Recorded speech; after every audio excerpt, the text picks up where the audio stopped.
کرٹ tank میری اصلیت جان چکا تھا۔ اس سمجھدار آدمی نے مجھ سے اقرار کروائے بغیر ساری بات کھول دی تھی، لہٰذا میں نے بھی اس کی باتوں کی تائید یا تردید کیے بغیر بات آگے بڑھائی۔ میں نے کہا، آپ شاید واقف ہوں، مسلمانوں کی مقدس کتاب قرآن میں اللہ کا فرمان ہے کہ جس انسان نے کسی دوسرے انسان کو ناحق قتل کیا تو گویا اس نے پوری انسانیت ختم کر دی، اور جس نے کسی کی زندگی بچا لی تو گویا پوری انسانیت کی زندگی بچا لی۔ اس لیے کوئی بھی سچا مسلمان اس وقت تک کسی کی جان نہیں لیتا جب تک اس کا مد مقابل شخص خود کو موت کا حقدار نہ ثابت کر دے، لہٰذا میں نے آپ کی جان نہ لے کر کوئی احسان نہیں کیا۔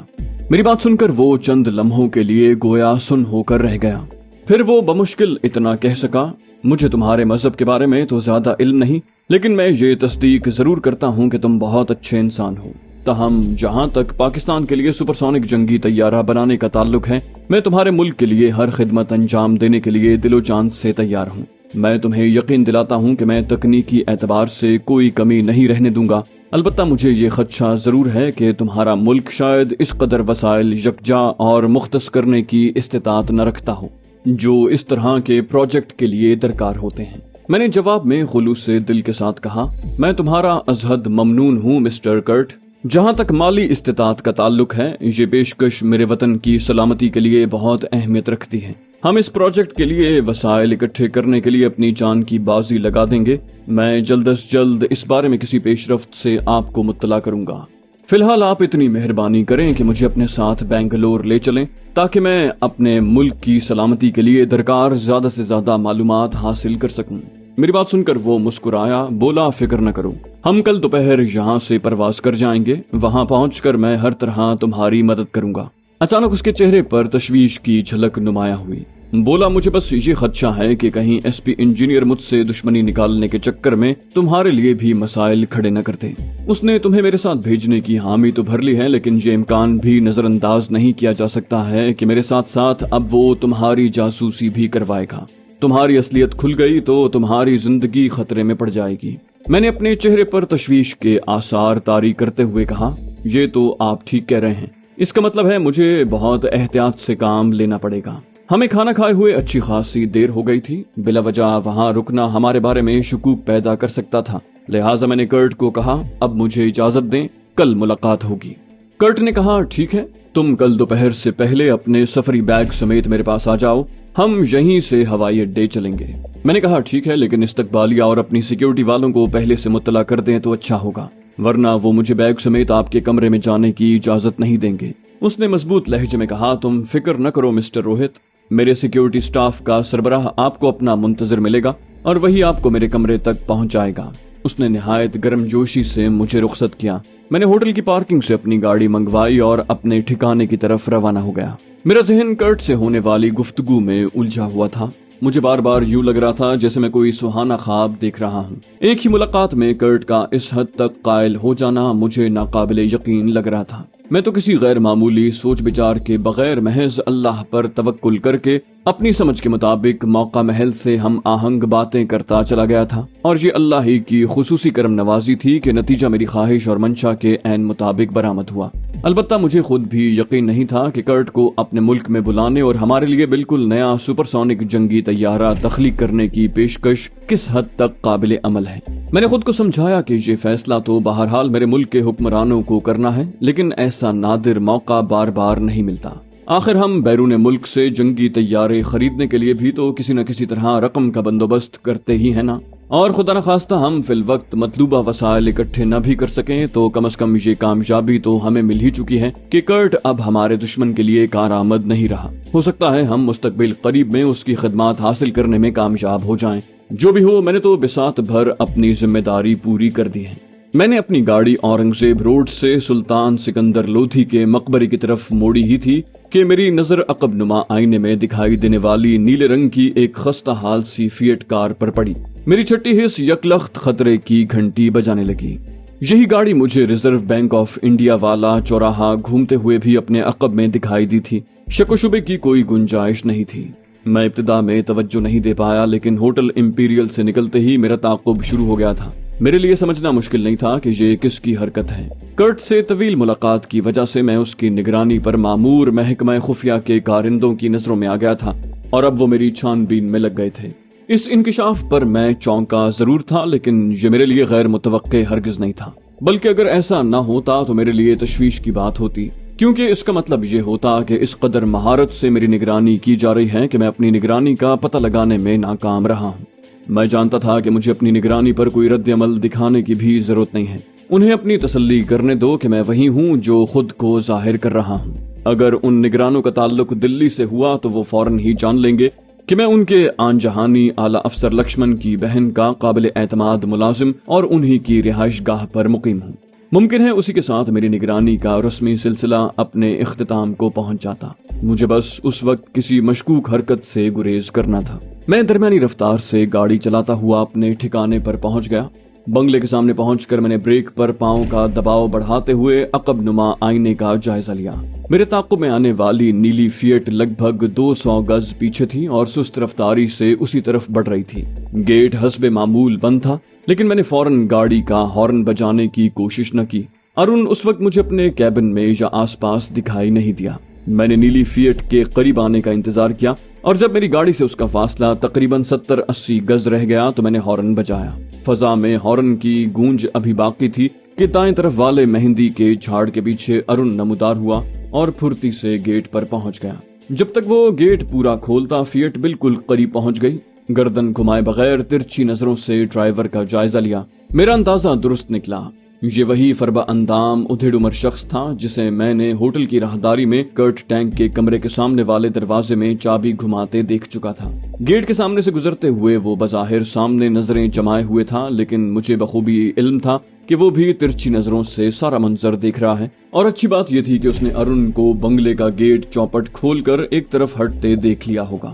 میں ہاتھ کے اشارے سے ارون کا شکریہ ادا کرتے ہوئے گاڑی بنگلے میں لے گیا اور اس کی مخصوص پارکنگ میں لے جا کر کھڑی کر دی۔ میں اپنے کمرے میں پہنچا ہی تھا کہ راجیو چائے لے کر آ گیا۔ ہم کچھ دیر گپ شپ کرتے رہے، پھر اس نے مجھے رات کے کھانے میں کسی خاص چیز کی فرمائش پوچھی اور پھر سبز مرچ کی چٹنی کے ساتھ ماش کی دال پکانے کا وعدہ کر کے رخصت ہو گیا۔ تخلیہ ہوتے ہی میں اپنی نگرانی سے واقف ہونے کے بعد اپنی آئندہ کی حکمت عملی میں مناسب تبدیلی پر غور کرنے لگا۔ سابقہ پروگرام کے مطابق مجھے رات کو اختر خان صاحب کی طرف جانا تھا تاکہ انہیں اب تک ہونے والی سنسنی خیز پیش رفت سے آگاہ کر سکوں اور انتہائی اہم معلومات اور خصوصاً کرٹ ٹینک کی طرف سے پاکستان کے لیے جدید ترین جنگی طیارہ بنانے کی آمادگی کی اطلاع پہنچا سکوں۔ تاہم مجھے بخوبی ادراک تھا کہ اب ایسا کرنا بہت خطرناک ثابت ہو سکتا ہے، لیکن مجھے یہ بھی معلوم تھا کہ میں اگر آج رات یہ کام نہ کر پایا تو پھر جانے کب موقع مل پائے۔ مجھے تو کل دوپہر کرٹ کے ساتھ ہوائی سفر کر کے بنگلور کے لیے روانہ ہونا ہے، جہاں سے کب واپسی ہوگی۔ یہی نہیں، مجھے ہندوستان ایروناٹکس لمیٹڈ جیسی حساس تنصیب کی جاسوسی کا خطرہ بھی مول لینا ہے۔ میری کسی غلطی یا شومئی قسمت سے خدا نخواستہ میری سرگرمیاں پکڑ میں آ گئیں تو لینے کے دینے پڑ جائیں گے، اور مجھے دھر لیا گیا تو یہ قیمتی معلومات شاید میرے ساتھ ہی ہمیشہ کے لیے قبر میں دفن ہو جائے، اور اس کے ساتھ ہی میرا وطن اپنی سلامتی کا ضامن جدید ترین جنگی طیارہ بنانے کے سنہری موقع سے محروم ہو جائے گا۔ میں سوچتا رہا اور اضطراب سے پہلو بدلتا رہا۔ بالآخر میں اس نتیجے پر پہنچا کہ خان صاحب سے آج رات ملاقات ناگزیر ہے، چاہے مجھے اپنی نگرانی کرنے والے کو غچہ دینا پڑے یا کوئی دوسرا راستہ اختیار کرنا پڑے۔ یک مجھے خیال آیا کہ پہلے تصدیق تو کر لینی چاہیے کہ میری جاسوسی کا سلسلہ اب بھی جاری ہے یا وہ شخص محض رسمی کارروائی کے لیے میرے تعاقب میں آیا تھا۔ این ممکن ہے وہ دلی میں تعینات ہو اور محکمہ خفیہ والوں نے کرٹ ٹینک کی آمد کے موقع پر اس کی ڈیوٹی لگائی ہو۔ ایسی صورت میں مجھے یہاں تک پہنچانے کے بعد ممکنہ طور پر اس کا شبہ دور ہو گیا ہوگا۔ تاہم اپنی نگرانی نہ ہونے کی تصدیق میں کوئی حرج نہیں ہے۔ لگ بھگ آدھے گھنٹے کے بعد میں راجیو کے پاس جا پہنچا۔ کہا، راجیو بھیا، میں ایک کام سے حوض خاص کے علاقے میں جا رہا ہوں، سبزی ترکاری منگوانا ہو تو بتا دو۔ میری بات سن کر وہ جلدی سے بولا، ترکاریوں کی تو ضرورت ہے روہت بھائی، پرنتو مجھے یہ جانچنے کے لیے خود سبزی منڈی جانا پڑے گا کہ کون کون سی ترکاری کس بھاؤ مل رہی ہے۔ میں نے کہا، تو پھر سبزی والی ٹوکری اٹھاؤ اور میرے ساتھ چلو، میں تمہیں وہاں اتار دوں گا اور گھنٹے ڈیڑھ کے بعد وہیں سبزی منڈی میں تمہیں ڈھونڈ کر ساتھ لے لوں گا۔ راجیو نے خوشی خوشی حامی بھری۔ اس نے گھر کی خادمہ کو رات کے کھانے کی تیاری شروع کرنے کی ذمہ داری سونپی اور پھر سبزی کی ٹوکری سمیت میرے ساتھ گاڑی میں آن بیٹھا۔ ہم دونوں خوش گپیاں کرتے ہوئے لگ بھگ 15 منٹ میں 5 میل کے فاصلے پر واقع حوض خاص کے علاقے میں جا پہنچے۔ میں نے اسے سبزی منڈی کے سامنے اتارا اور ایک بار پھر چل پڑا۔